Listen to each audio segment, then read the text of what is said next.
2 Samuel 18. And David numbered the people that were with him, and set captains of thousands and captains of hundreds over them. And David sent forth a third part of the people under the hand of Joab, and a third part under the hand of Abishai the son of Zeruiah, Joab's brother, and a third part under the hand of Ittai the Gittite. And the king said unto the people, I will surely go forth with you myself also. But the people answered, Thou shalt not go forth, for if we flee away, they will not care for us, neither if half of us die, will they care for us. But now thou art worth 10,000 of us. Therefore now it is better that thou succor us out of the city.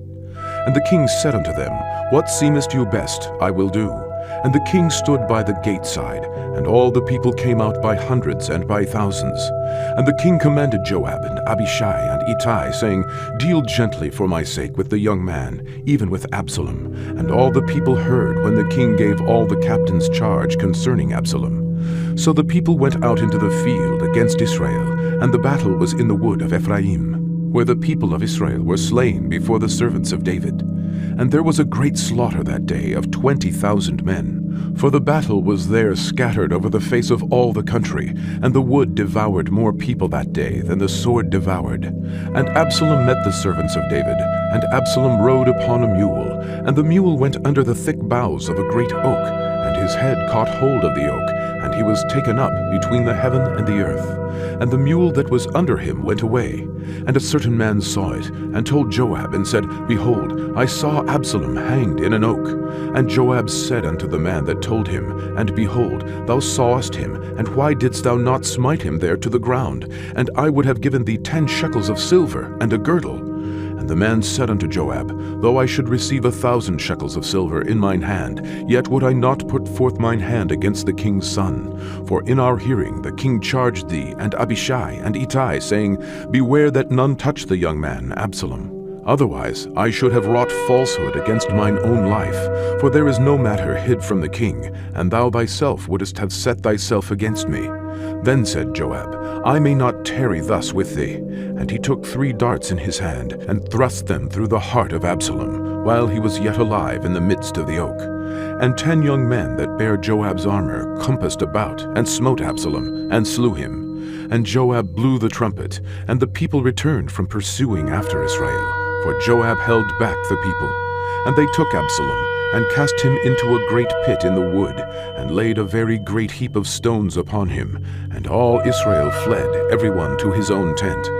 Now Absalom in his lifetime had taken and reared up for himself a pillar, which is in the king's dale, for he said, I have no son to keep my name in remembrance. And he called the pillar after his own name, and it is called unto this day Absalom's place.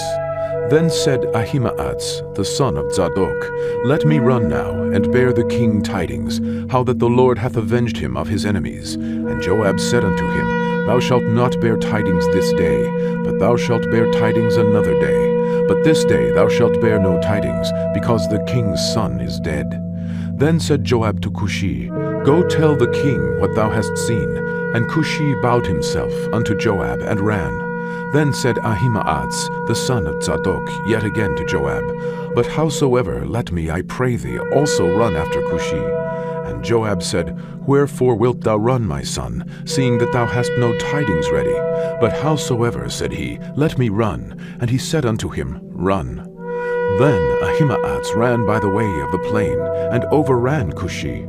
And David sat between the 2 gates, and the watchman went up to the roof over the gate unto the wall, and lifted up his eyes and looked, and behold, a man running alone. And the watchman cried and told the king, and the king said, If he be alone, there is tidings in his mouth. And he came apace and drew near. And the watchman saw another man running, and the watchman called unto the porter and said, Behold, another man running alone. And the king said, He also bringeth tidings. And the watchman said, Methinketh the running of the foremost is like the running of Ahimaaz, the son of Zadok. And the king said, He is a good man, and cometh with good tidings. And Ahimaaz called, and said unto the king, All is well. And he fell down to the earth upon his face before the king, and said, Blessed be the Lord thy God, which hath delivered up the men that lifted up their hand against my lord the king. And the king said, Is the young man Absalom safe? And Ahimaaz answered, When Joab sent the king's servant, and me thy servant, I saw a great tumult, but I knew not what it was. And the king said unto him, Turn aside, and stand here. And he turned aside, and stood still. And behold, Cushi came. And Cushi said, Tidings, my lord, the king, for the Lord hath avenged thee this day of all them that rose up against thee. And the king said unto Cushi, Is the young man Absalom safe?